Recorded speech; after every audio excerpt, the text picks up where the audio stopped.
My name is Demientieff. I'm 81 years old now. I was born 4 miles above Anvik on the Yukon River, and it's called 4 Mile Fish Camp. That was May 2nd, 1935. I was born to Belle Deacon and Henry Oliver Gotchner. My father had died, so my mother raised us kids alone. Then she met John Deacon from Hulkachuk on the Inoko River. So he came over in April and got us with a dog team, and they got married. And the Hulkachuk, it was a pretty good-sized village. Well, to me it was, and there was a schoolhouse. I had never gone to school. There was a teacher there from outside, white woman, so we were quite behaving ourselves right, otherwise we're scared of her, But it was nice, and there was a lot of nice people there. Everybody was good to us. We'd go visiting, and my mom would scold me not to go visiting around the village too much because that's lazy people's way. Going visiting and sitting and talking with people and wasting your day. She wanted me to stay home, and she taught me to work early, because she had 4 more children from her second marriage. So I had to work on those kids, scrub diapers and carry water up the bank. Seemed like our house was the most workingest place I ever saw. In the fall time, when the ice froze up, we see those boys skating around on the ice with homemade skates. Oh, I thought that was wonderful. I went down the bank, and this one guy, he picked me up and just carried me off on his skates, just sliding around. And when I got home, I got a big scolding from Mom.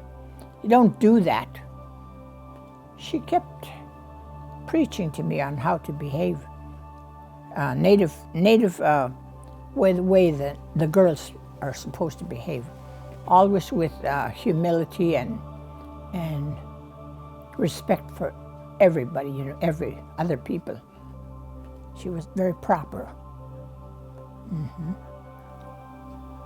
One winter we spent up the Inoko River about 30 miles. Didn't even go to school. It was our winter camp. There was a little gasoline can stove, and when he made fire, that tiny little cabin heated up in no time. And I would walk into the woods and set rabbit snares, and Mom was always scolding me, don't go too far. And one day she said, come here, look out the window. I looked out the window. There was 5 wolves traveling down the river on the ice, She said, you see? There's animals around, it's dangerous. She spoke her language a lot, my mother, Deghanag, we call it. So when old grandma came to the door, my mom used to say, Deghadeningio. That means, oh, hello, you came in. Gilthe yakzeto, will you sit down? And then she would say, you want to drink some tea? The old ladies, we had to be very polite to them and give them tea. And they pour it in their saucer and blow on it, cool it off and drink it. We couldn't make any noise when the elders were there. They taught me to make mucklucks and baskets. That's what our people ever did long ago. That's how they survived in this country. They knew how to dress warm. They had ancient wisdom, and they passed that on to us. So we had to have great respect for them.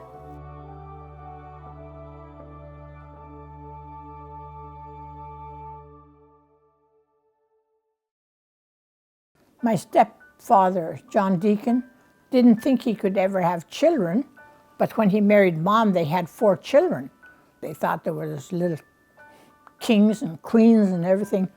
And so I told the teacher, I'm tired of those kids. And she said, I'm going to write to Mount Edgecombe and see if they can accept you. So in a few weeks, she called me back and she said, "You're going to Mount Edgecombe." And I thought, oh boy, good, very good. And when I got down there, I went to the principal's office. He said, "What grade are you in?" And I said, "7th grade." Then somebody came in and interrupted him. He had to do some other business. And then he looked at me again. He said, "What grade are you going to be in?" I said, 8th. So I put myself up 1 grade right there. So I'd be in line with the kids, you know. There was 300 girls and 300 boys there. I was walking down the hallway, and the next thing I knew, they were helping me up. I had fainted, and I never faint in my life. I was only a young girl then, I think 14 or 15, and they put me in sick bay. And one girl came. She was from Tanana, a very nice girl. Her name was May Grant. And she said, "Were you lonesome for home?"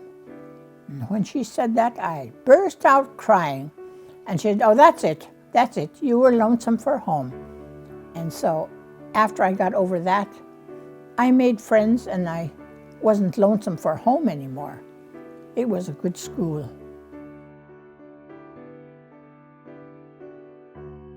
When I came into Anchorage from Mount Edgecombe and I was going to go to work up the highway at Taslina Lodge, my friend Betty said, "I have a brother working up the highway and I want you to meet him." I didn't know they were kind of matchmaking, her and her friend. And so I was working there, carry a load of linens and change the beds in the little cabins, and they would rent out cabins and served food and everything. And here he drives up and parks, and I said, "Hello," and he said, "Hi." And he said, "I'm really hungry, I gotta go in and have a sandwich." And so we didn't say nothing, you know. He went in the lodge. And here it was, he was nervous. And later I found out he had come down before that meeting time, looked at me, checked me out, and I told him, "Well, why didn't you say hello?" That was our first date, I guess. Pretty soon he said, "There's a dance in Glen Allen tonight." He said, "You want to go?" And like a dummy, I says, "Yeah." They had jukebox and they're playing some music. Some people were dancing. And he said, "I don't think we have enough gas to make it back to Taslina." And I said, "Oh no, I have to be there at 6 o'clock in the morning and start work." So we sit there by the gas station for quite a while, visiting and talking. He was getting to know me maybe. And he said, "Oh, maybe we can make it." He had enough gas. He was just wanting to prolong our visit. Oh my goodness, that was so fun. They brought me back and I went to work.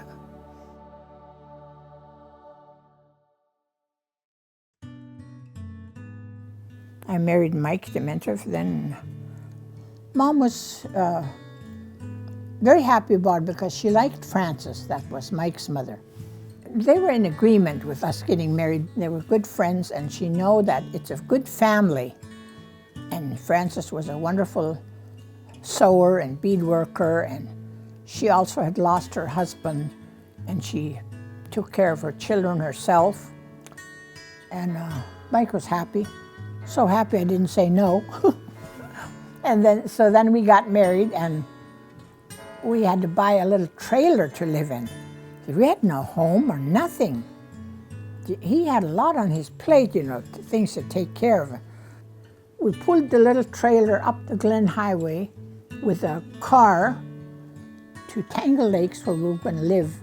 They had a big cookhouse there and a large construction camp because he was working for the highway. We ended up with 4 years there. We had 4 children. It was cold. Good thing I learned to make fur coats for the kids, mucklucks, and they could play outdoors in 40 below zero weather. They were not cold.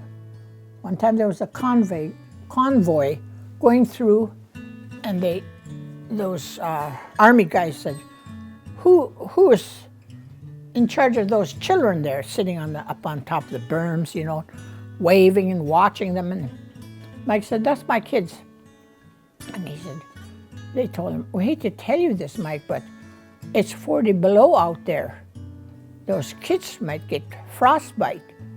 And Mike told him, "Oh no, they're dressed warm." They were happy and laughing and waving at everybody because we had the wisdom of his mother and my mother to tell us how to dress those kids and how we could let them out if they were happy and warm, you know.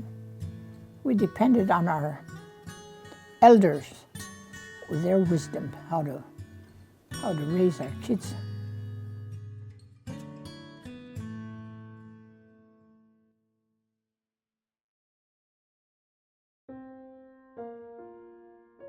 Eventually, Mike became a cat skinner, and then he learned to run the grader and all the things, and then they told him that he has to teach the new guys that came on. He had good planning skills also. He could plan jobs, what they'll need ahead for the next year. So he became a supervisor finally, and we would travel to villages, different villages. We went up to Mountain Village. He built a road, and then we went to, well, we were in Tyonik and Northway, and he built a road in Unalakleet, and then went and moved to Moses Point, which were from inland Alaska. We never saw the seals and the polar bear on the ice, you know, and things like that. So we had an interesting life. He even went to Arctic Village.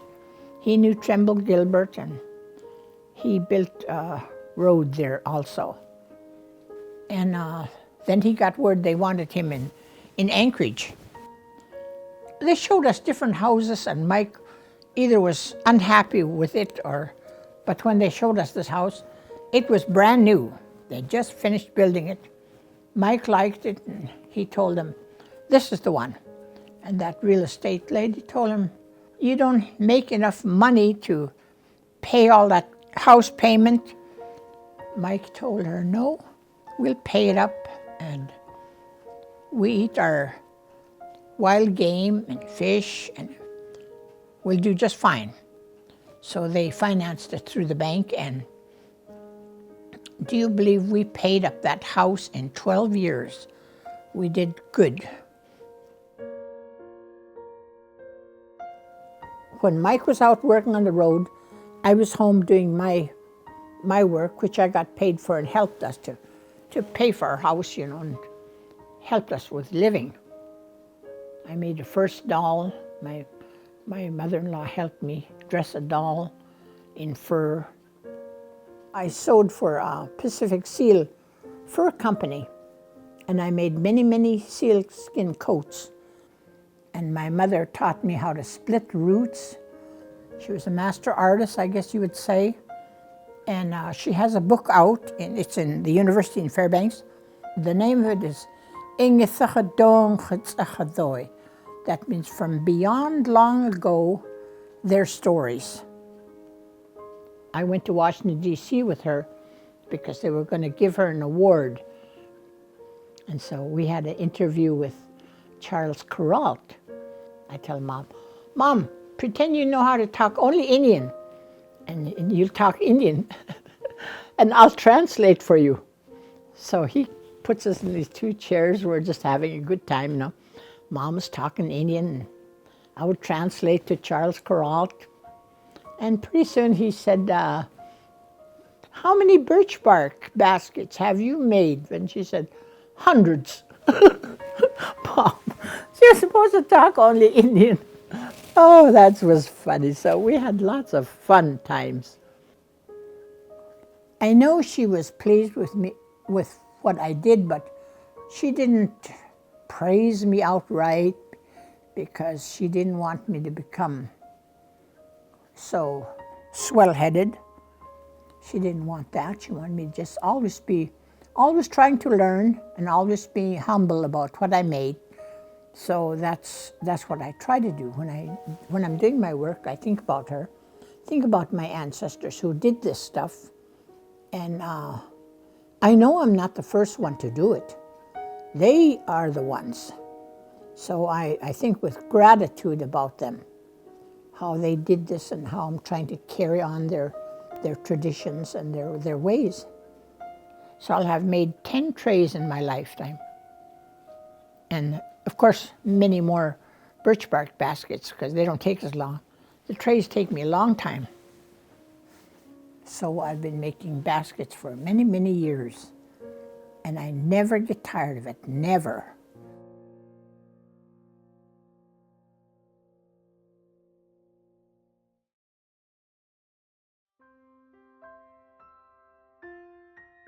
And by the way, my husband, Mike, was a most wonderful musician.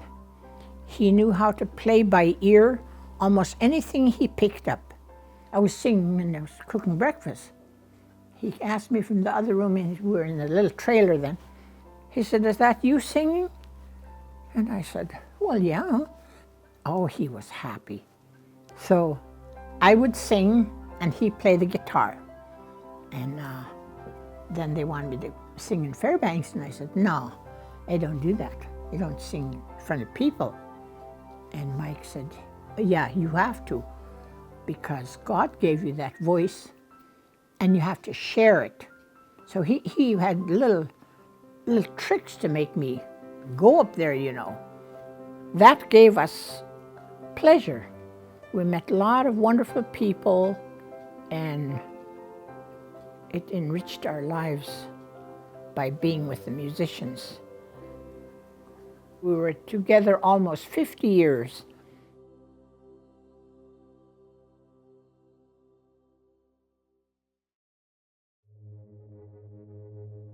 When we lose a child, it's very, very hard.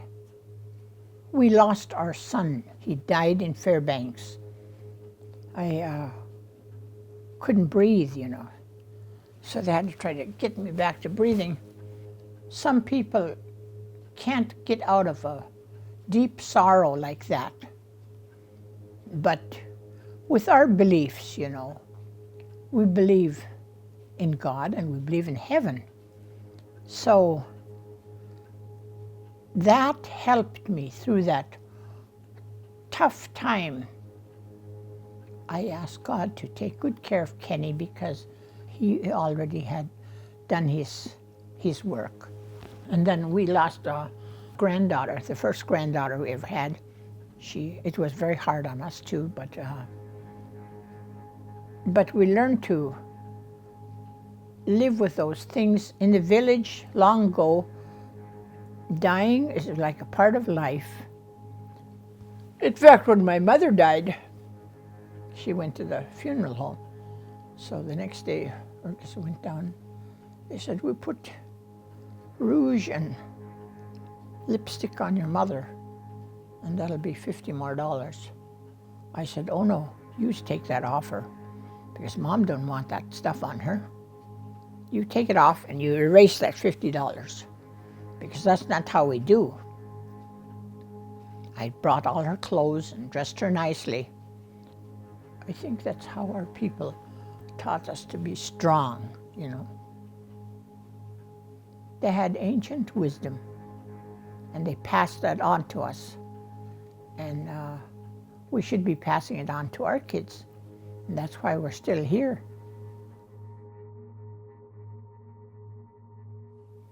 One man called me from here because he was a nurse over at Providence Hospital. He said, "Can I come over and watch you make baskets and help you?" Gee, his voice sounded like a man. I said, "Who are you? Are you a boy or a girl?" And he said, "I'm a man." And I said, "Gee, I didn't know men want to make baskets. That was quite a while ago, you know." He said, "Yeah, I do. I like that idea," he said. And so now my thinking changed on that. I know men can make baskets in different ways than women do even. My mother told me long ago, "You must help them," she told me. "You must not be stingy for it to yourself or your own kids. You help others. Tête oreille means a little basket that's very pretty for a special person, for their birthday or whatever.